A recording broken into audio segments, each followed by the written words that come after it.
Hi, ako si She. So, dahil po bumabagyo ngayon dito sa amin. So, parang naisip namin na masarap yung lugaw. So, yan na nga po. Nagisa na ako ng una dyan is luya. Tapos, nilagyan ko lang siya ng bawang.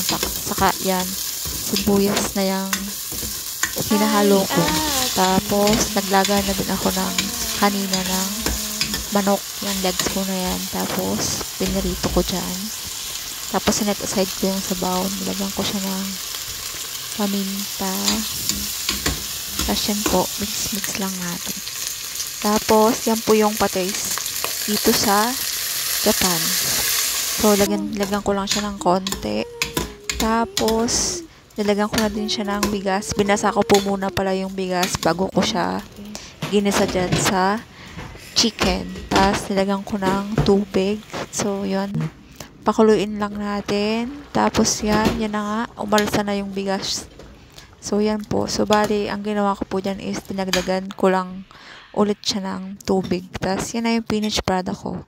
So yan, gutom na gutom ako yan. Sobrang init kahit na sobrang lakas ng hangin sa labas. Manganta, kain po, samahan nyo akong kumain ng lugaw.